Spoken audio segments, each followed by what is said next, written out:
Jemaat yang saya kasihi, yang diberkati Tuhan, melalui firman Tuhan yang telah baru kita baca, ikuti dan dengarkan bersama-sama pada hari yang Ia kuduskan ini, kembali satu tema yang diperhadapkan kepada kita adalah ibadah puasa yang baik. Ibadah puasa yang baik. Bapak Ibu jemaat yang saya kasihi, yang diberkati Tuhan,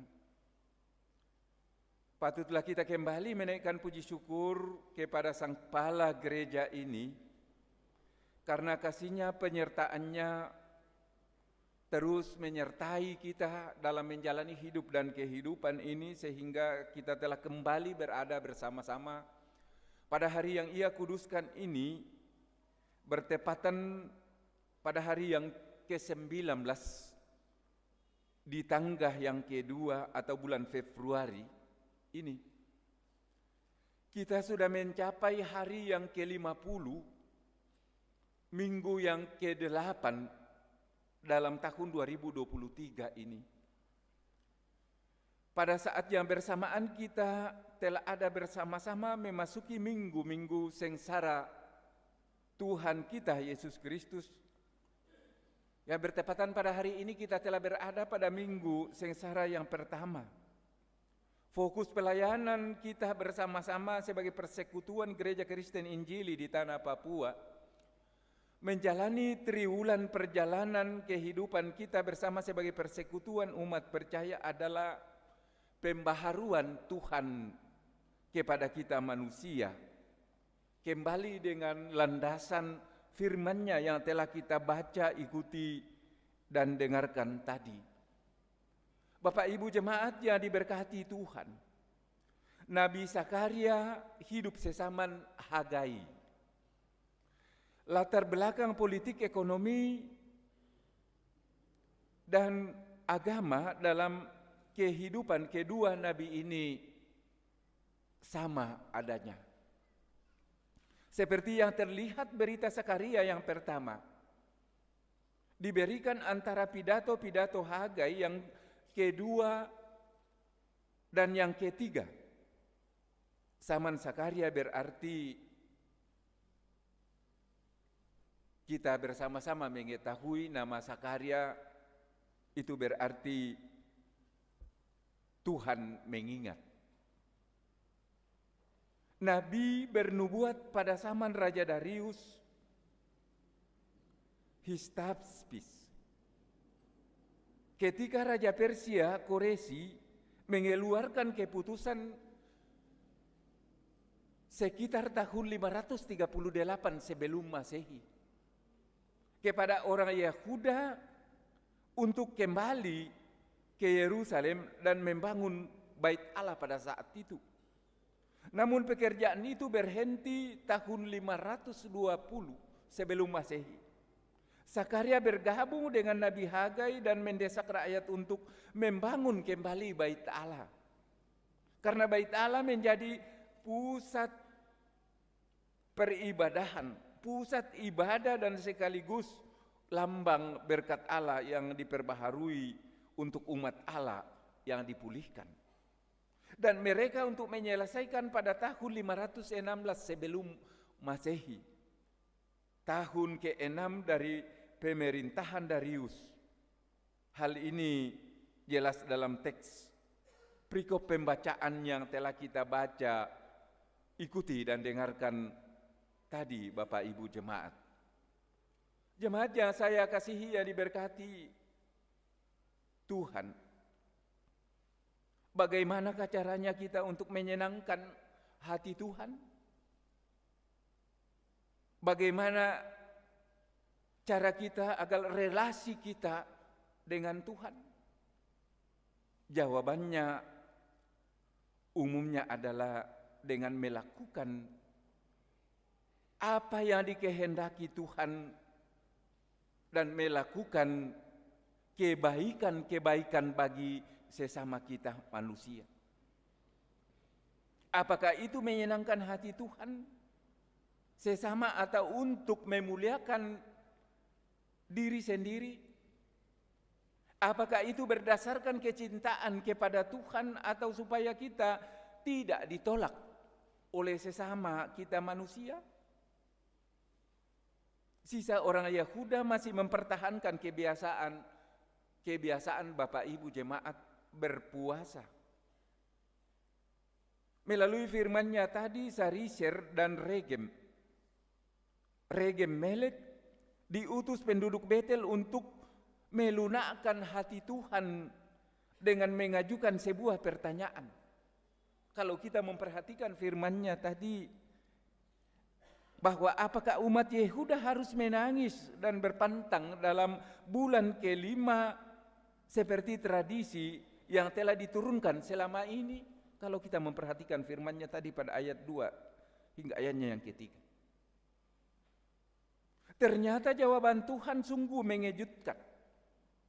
Bapak Ibu jemaat yang saya kasihi yang diberkati Tuhan, berpuasa tampaknya sudah menjadi kebiasaan tanpa makna dalam kehidupan ibadah Israel dan Yehuda pada saat itu. Melakukan puasa tetapi tidak memaknainya. Tuhan tahu bahwa puasa mereka lakukan bukan lagi untuk Tuhan, tetapi untuk dirinya sendiri. Ayat 5 sampai ayatnya yang ke-6. Hal itu menyakitkan hati Tuhan. Sehingga Tuhan membuang mereka dari hadapan Tuhan. Sekarang yang Tuhan mau adalah mereka beribadah dengan benar, menunjukkan kesetiaan serta kasih sayang kepada sesama, memperhatikan janda, anak yatim piatu, orang asing dan orang miskin, serta melarang mereka merancang kejahatan terhadap sesamanya manusia. Kalau kita memperhatikan firman-Nya tadi pada ayat 9 sampai ayatnya yang ke-10.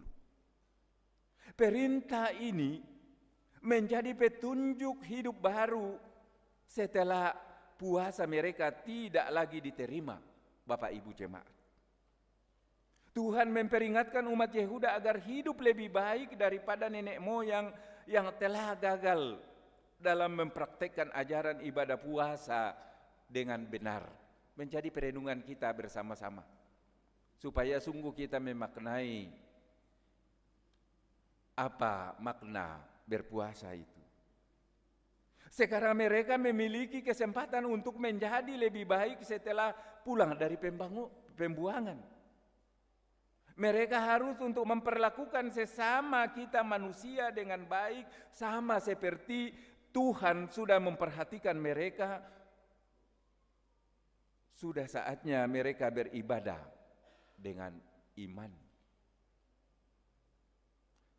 Bapak Ibu jemaat yang saya kasihi yang diberkati Tuhan, relasi kita dengan sesama kita manusia akan baik kalau persekutuan dengan Tuhan berjalan akrab. Hubungan kita dengan Tuhan, relasi kita dengan Tuhan, selalu kita datang mendekatkan diri kepadanya. Ini adalah langkah iman yang Tuhan tunggu-tunggu sebagai persekutuan umat percaya, sebagai persekutuan jemaat. Mari kita mencermati tindakan-tindakan dan perbuatan kita, terutama kepada Tuhan dan kepada sesama kita manusia. Nah, jemaat yang saya kasihi yang diberkati Tuhan, ternyata apa yang Tuhan inginkan itu tidak dituruti oleh bangsa itu, sebagaimana penjelasan kalau kita memperhatikan pada ayat 11 hingga ayatnya yang ke-13 ini. Ternyata mereka malas tahu masa bodoh dengan apa yang Tuhan inginkan. Hati dan pikiran mereka keras atau tertutup untuk menerima pengajaran firman Tuhan yang disampaikan oleh para nabi.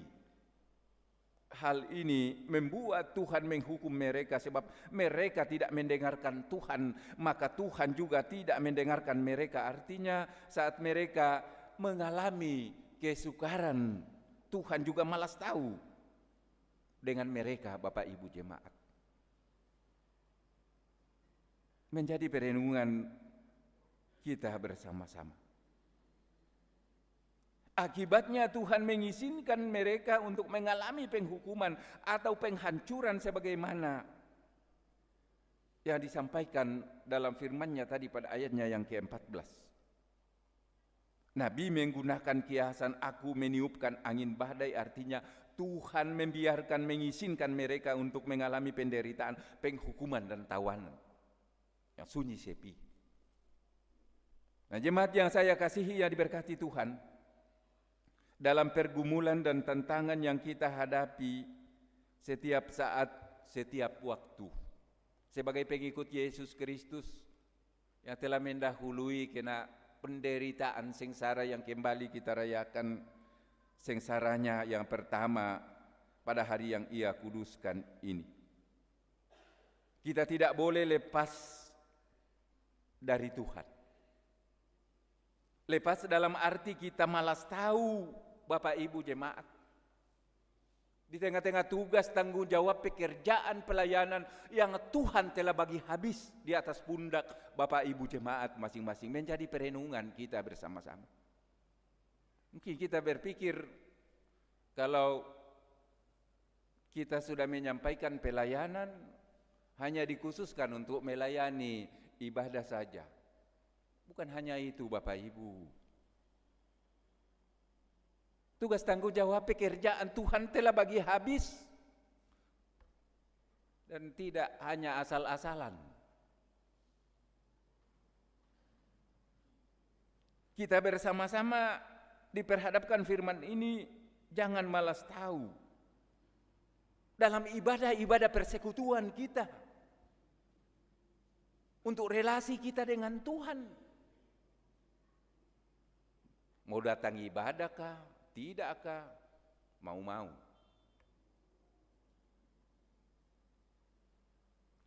Keegoisan kita dengan segala hal yang kita alami. Juga kita tidak boleh untuk mengandalkan kekuatan dan kehebatan kita semata-mata. Kita juga tidak boleh untuk melakukan segala upaya yang kelihatan,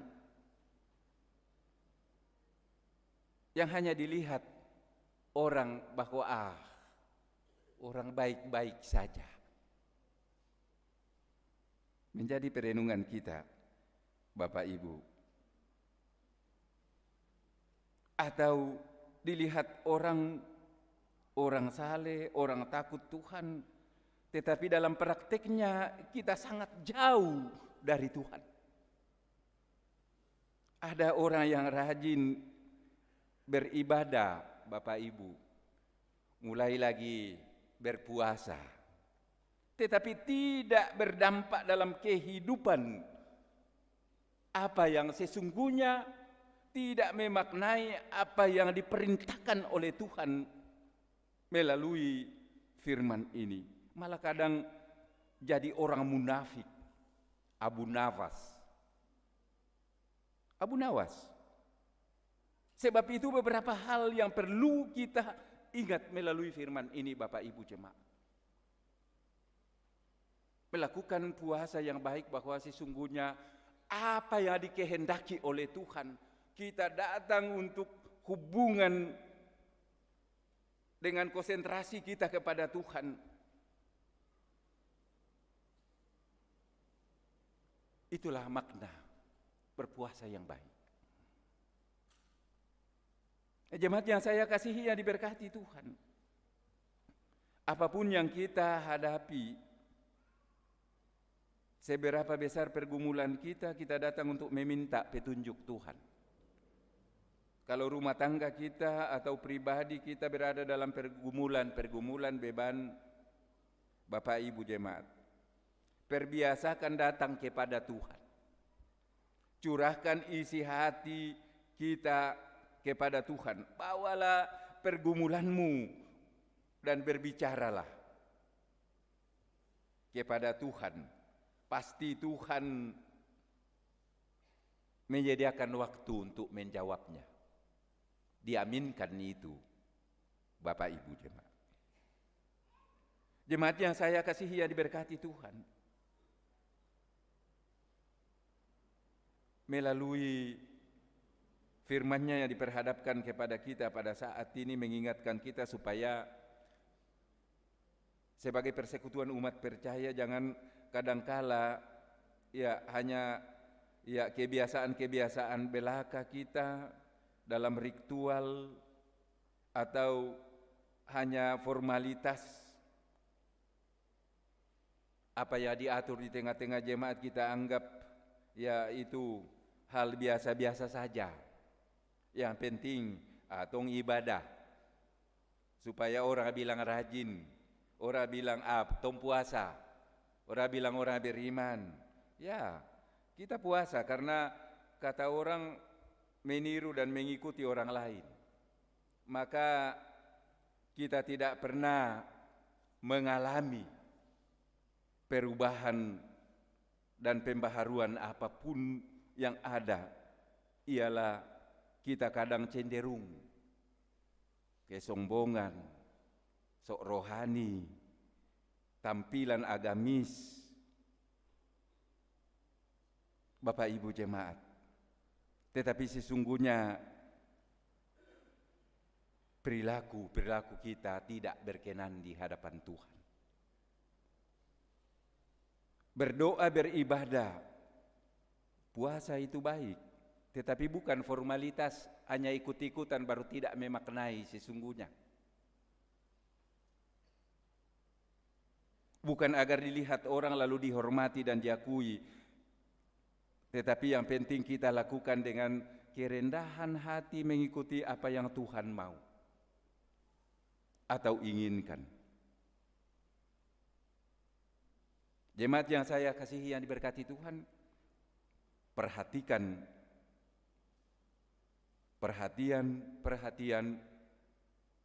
kita Bapak Ibu jemaat secara bersama-sama bahwa orang yang rajin ibadah dan puasa sifatnya ikut ramai dan hanya formalitas saja. Kalau kita memperhatikan kadangkala ini ikut ramai dan formalitas adalah akan marah. Dia cepat tersinggung kalau melihat orang makan dan minum di depan di saat lagi katanya puasa. Mulai cengeng. Iya puasa model apa? Sampai paksa rumah makan, warung dan tempat usaha harus ditutup. Bukan itu ibadah dan puasa yang sejati, puasa yang benar. Yang sejati adalah kita hormati dan hargai mereka yang tidak melaksanakan puasa. Sebab tujuan kita bukan untuk menyusahkan orang-orang lain atau mau agar orang hargai kita. Kita melakukan semua apa yang Tuhan kehendaki. Ini makna puasa yang baik. Nah, Bapak Ibu jemaat yang saya kasihi ya diberkati Tuhan, ibadah dan puasa yang baik ini bukan sekedar sebuah teori belaka, tetapi ketika kita mampu untuk hidup dengan baik, menolong dan membantu orang lain, kita harus berkata jujur, sopan dan saling menghargai serta menghormati. Kita bicara dan bertindak yang benar. Tidak main baku tipu, Bapak Ibu jemaat. Tidak juga menindas dan menekan orang-orang lain. Kita tidak boleh untuk memanfaatkan orang lain demi kepentingan pribadi diri sendiri. Nah, jemaat yang saya kasihi yang diberkati Tuhan, kita selalu siap dikoreksi, menerima teguran dan didikan Tuhan, supaya kita mengalami pertobatan dan pembaharuan di dalam hidup ini, agar kita selalu taat, kita selalu setia untuk menuruti semua perintah Tuhan, apa yang dikehendaki oleh Tuhan. Tapi kenyataannya Bapak Ibu jemaat, banyak orang Kristen tidak setia dan taat pada perintah Tuhan.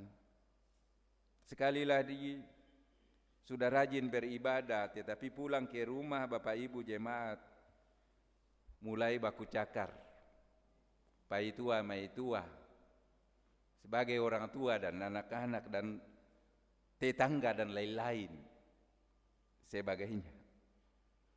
Suka fitnah orang lain, melakukan berbagai-bagai tindakan yang tidak dikehendaki Tuhan, yang tidak berkenan di hadapan Tuhan.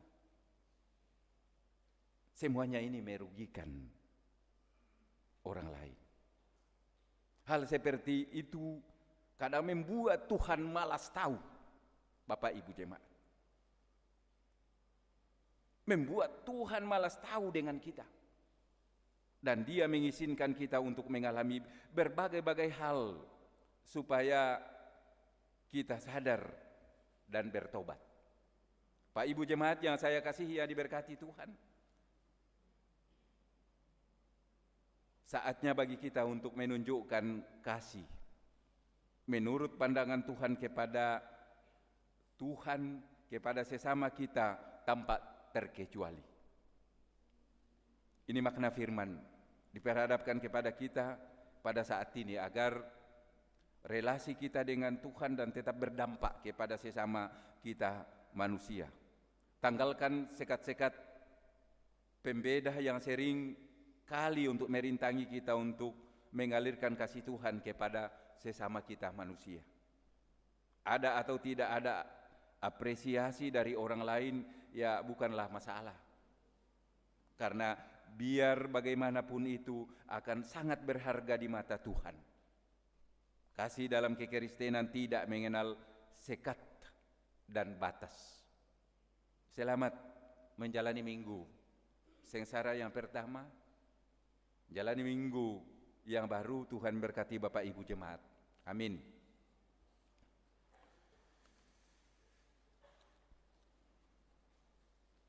Bapak Ibu jemaat yang saya